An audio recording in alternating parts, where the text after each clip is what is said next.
Hi friends, എല്ലാവർക്കും AJ's ക്രിയേഷൻസിന്റെ പുതിയൊരു എപ്പിസോഡിലേക്ക് സ്വാഗതം. നിങ്ങൾ എല്ലാവരും ആദ്യമായിട്ടാണ് ഈ ചാനൽ കാണുന്നതെങ്കിൽ സബ്സ്ക്രൈബ് ചെയ്യാൻ മറക്കരുത്.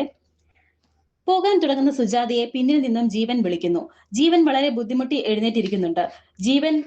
ജീവന് തലയിൽ മുറിവുള്ളതിനാൽ തലയ്ക്ക് നല്ല വേദനയുണ്ട്. അമ്മയ്ക്ക് എന്നെ പേടിയുണ്ടോ എന്ന് ജീവൻ ചോദിക്കുന്നു. ഇല്ല എന്ന് സുജാത മറുപടി പറയുന്നു. അത് നന്നായി, എന്നാൽ അമ്മ പൊയ്ക്കോ, ഞാൻ ഇവിടെ കിടന്നോളാം എന്ന് ജീവൻ പറയുന്നുണ്ട്. അങ്ങനെ സുജാത പോകാൻ ഒരുങ്ങുമ്പോൾ വീണ്ടും ജീവൻ അമ്മ എന്ന് വിളിക്കുന്നു. അമ്മ പാവമാ കേട്ടോ, അമ്മ മാത്രം എന്ന് എടുത്തു പറയുന്നുണ്ട് ജീവൻ. പെട്ടെന്ന് തന്നെ സുജാത അവിടെ നിന്നും പോകുന്നു. ജീവൻ അവിടെ കിടക്കുകയും ചെയ്തു. അതേസമയം സ്കൂളിൽ പരിപാടികൾ നടന്നുകൊണ്ടിരിക്കുന്നു. ഇപ്പോൾ സമ്മാനദാനമാണ്. എല്ലാവരും സ്റ്റേജിലും ഓഡിറ്റോറിയത്തിലും ഒക്കെയായി നിൽപ്പുണ്ട്. ഇപ്പോൾ സംസാരിക്കുന്നത് നിത്യയാണ്. വിശിഷ്ടാതിഥി വീണയെ കുറിച്ചാണ് സംസാരിക്കുന്നത്. ഇനി സമ്മാനദാനമാണ് നടക്കാൻ പോകുന്നത്. സമ്മാനദാനം നിർവഹിക്കുന്നതിന് വേണ്ടി നമ്മുടെ ചീഫ് ഗസ്റ്റായ വീണ മേഡത്തെ ക്ഷണിക്കുന്നു എന്ന് നിത്യ പറയുമ്പോൾ എല്ലാവരും കൈയടിക്കുന്നുണ്ട്. ഇത് ദേഷ്യത്തോടെ നോക്കിയിരിക്കുകയാണ് അമ്മാവൻ. വീണയെക്കുറിച്ച് ചില കാര്യങ്ങളൊക്കെ മൈക്കിലൂടെ പറയുകയാണ് നിത്യ. ഇതെല്ലാം പുച്ഛത്തോടെ കേട്ടിരിക്കുകയാണ് ഹരിയും അമ്മാവനും. നമ്മുടെ ചീഫ് ഗസ്റ്റിന് തിരക്കുകളുണ്ട്, അതുകൊണ്ട് തന്നെ ഒട്ടും വൈകിപ്പിക്കാതെ സമ്മാനദാനം നടത്താമെന്നും നിത്യ പറയുന്നു. അതിനു മുമ്പ് കുട്ടികളോട് 2 വാക്ക് സംസാരിക്കാനായി വീണയെ ക്ഷണിക്കുന്നുണ്ട്. വീണ സംസാരിക്കുകയാണ്. എല്ലാവർക്കും നമസ്കാരം. മോഡലിംഗ് രംഗത്തെക്കുറിച്ച് നിങ്ങൾക്ക് എത്രമാത്രം അറിവുണ്ടെന്ന് എനിക്കറിയില്ല. പക്ഷേ അത് വലിയൊരു ലോകമാണ്. അവിടെ നമ്മൾ എത്തിപ്പെടണമെങ്കിൽ ഒരു കാലം മുന്നോട്ട് വെച്ചാൽ മാത്രം പോരാ. അടുത്ത കാലുകൊണ്ട് പതിയെ പലതും തട്ടിയെറിയേണ്ടി വരുമെന്ന് അമ്മാവിന്റെ മുഖത്ത് നോക്കി പറയുന്നുണ്ട് വീണ. നമ്മളെ പുച്ഛത്തോടെ മാത്രം കാണുന്ന നമ്മുടെ ആ ലക്ഷ്യം തകർക്കാൻ ഇറങ്ങുന്നവരെയും തട്ടിയെറിഞ്ഞാൽ മാത്രമേ ഇങ്ങനെ ഒരു പൊസിഷനിൽ എത്താൻ സാധിക്കൂ എന്നും വീണ ഹരിയെയും അമ്മാവനെയും നോക്കി പറയുന്നു. എന്റെ ജീവിതത്തിൽ ഞാനത് ചെയ്തിട്ടുണ്ട്. ഞാനൊരു ലക്ഷ്യവുമായി പോകുമ്പോൾ ഒരുപാട് പേര് എന്നോട് നോ പറഞ്ഞിട്ടുണ്ട്. ബന്ധങ്ങൾ നോക്കാതെ അത് തട്ടിക്കളഞ്ഞതിന്റെ ഫലമാണ് ഞാൻ ഇന്ന് നിങ്ങളുടെ മുന്നിൽ ഇങ്ങനെ നിൽക്കുന്നത്. എനിക്ക് കുട്ടികളോട് പറയാനുള്ളത്, നിയന്ത്രണങ്ങൾ പൊട്ടിക്കുക, നിങ്ങളുടെ തീരുമാനവുമായി മുന്നോട്ട് പോവുക, ഇടുങ്ങിയ ചിന്തയുള്ളവരോട് സന്ധി ചെയ്യാതിരിക്കുക. നിങ്ങൾക്ക് മുന്നിൽ വലിയൊരു ലോകമുണ്ട്. എല്ലാവർക്കും അവിടെ എത്താൻ സാധിക്കട്ടെ എന്ന് ആശംസിക്കുന്നു എന്ന് പറയുമ്പോൾ എല്ലാ കുട്ടികളും കൈയടിക്കുകയാണ്. ഹരിയും അമ്മാവനും വളരെ ദേഷ്യത്തോടെ ഇരിക്കുന്നുണ്ട്.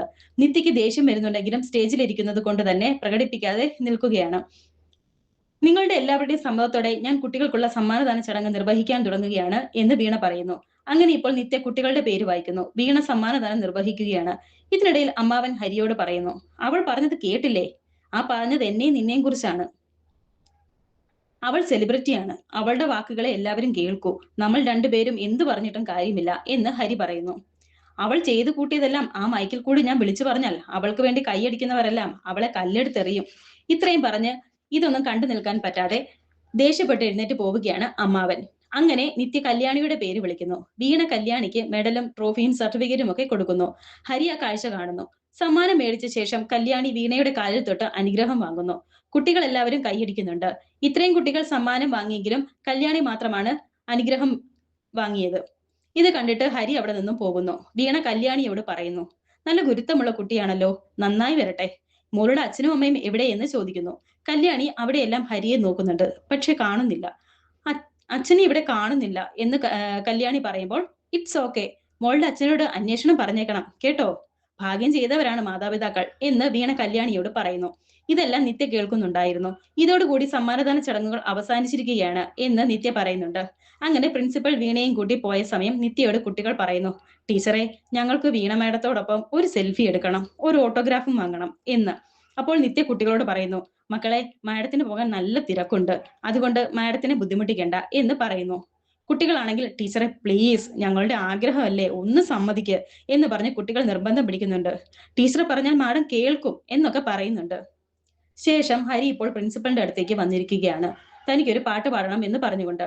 മാഡത്തിനൊരു ബുദ്ധിമുട്ടായോ എന്ന് ഹരി ചോദിക്കുമ്പോൾ പ്രിൻസിപ്പൽ പറയുന്നു, മിസ്റ്റർ ഹരി, കല്യാണി പറഞ്ഞിട്ടുണ്ട് അച്ഛൻ കവിത എഴുതും പാട്ടുപാടും എന്നൊക്കെ.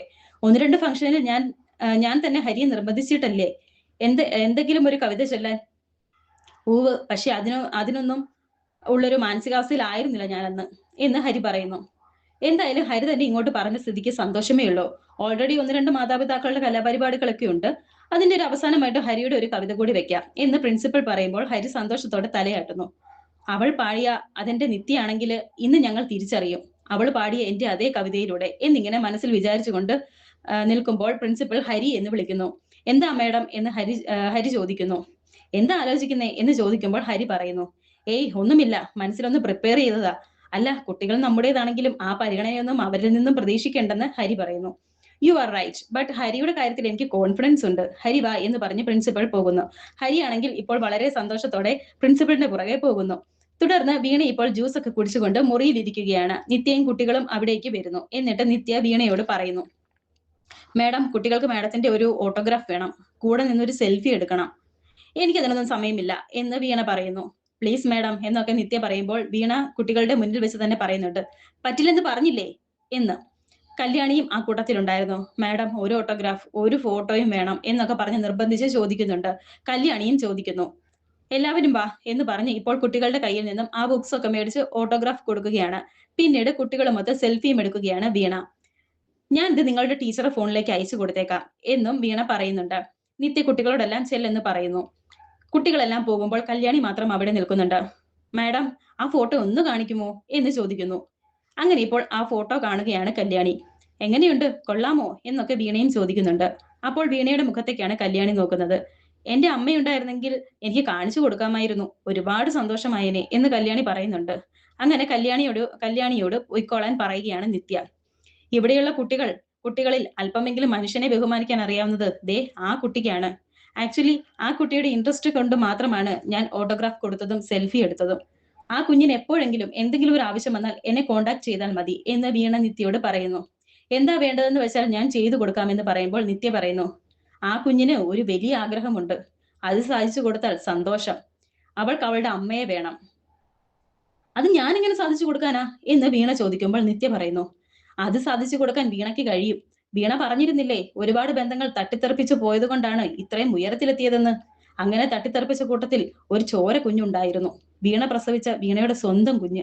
ഇപ്പോൾ വന്ന കുട്ടിയോട് വാത്സല്യം തോന്നിയെങ്കിൽ അതൊരു പ്രകൃതി നിയമമാണ്.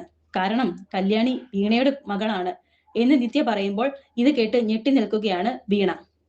വരാനിരിക്കുന്ന പുതിയ എപ്പിസോഡുകൾക്കായി വീണ്ടും കാണാം.